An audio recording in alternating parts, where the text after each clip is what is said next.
आप सभी को गणतंत्र दिवस की ढेर सारी शुभकामनाएं। देखिए, लगभग सभी वक्ताओं ने गणतंत्र दिवस के बारे में, उसके इतिहास के बारे में, उसकी जो विशेषताएं हैं, उसका जो लक्ष्य है, उद्देश्य है, साथ ही साथ हमारी जो ड्यूटीज है उनके बारे में सभी लोगों ने कुछ न कुछ बताया। और मेरे सामने 26 जनवरी 1950 जब से गणतंत्र लागू हुआ, संविधान लागू हुआ, तब से लेकर के उसके पूर्व के सारे चीजें संक्षेप में बताई।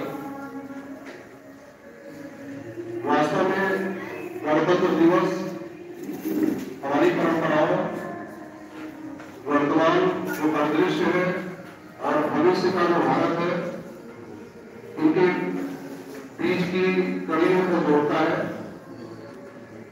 हम सभी जानते हैं कि जब से सृष्टि का जन्म हुआ, जब से लोग समाज में रहना शुरू किए, तब से लेकर के किसी न किसी व्यवस्था के तहत शासित होते रहे।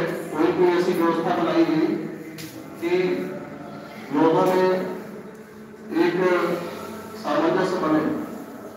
ये स्टार्टिंग से लेकर के समय बीतता गया, कभी किसी सत्ता का शासन रहा, इसमें हम देखेंगे राजतंत्र था, राजतंत्र के बाद बहुत सारे उसमें भी कालखंड बटे हुए हैं। फिर ब्रिटिश सत्ता भारत में आई और ब्रिटिश सत्ता से संघर्ष करके आजादी के बाद भारत का गणतंत्र कायम हुआ। इन सबके बीच हम अगर पूरी यात्रा को देखें तो जब तक भारत का संविधान लागू नहीं हुआ था, हम गणतंत्र नहीं हुए थे, वो किसी न किसी व्यक्ति के, किसी न किसी वर्ग के, किसी न किसी देश की कानून से हम लोग शासित होते थे। स्वेच्छा जानता है कि बहुत पहले किसी को भी कोई भी दंड देने का जो अधिकार था वो इच्छा पर डिपेंड करता था। जो इच्छा होती थी उस अनुसार दंड दे दिया जाता था।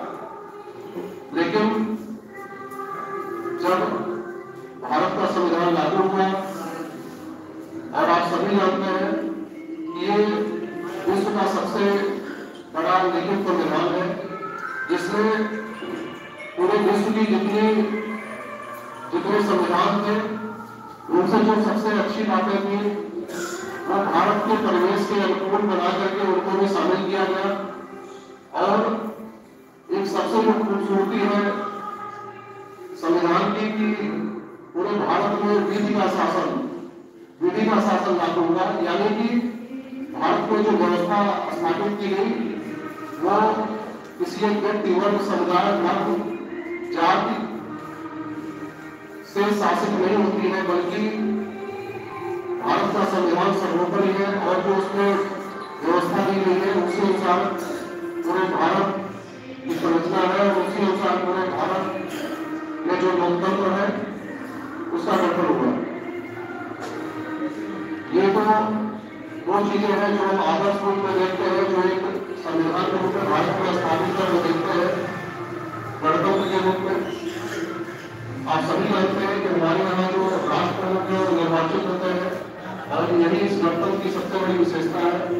लेकिन इन सब चीजों के बावजूद बहुत सारी चीजें हैं जो हम लोगों के स्तर पर यदि लागू की जाए तो भारत के संविधान में जो व्यवस्था दी गई है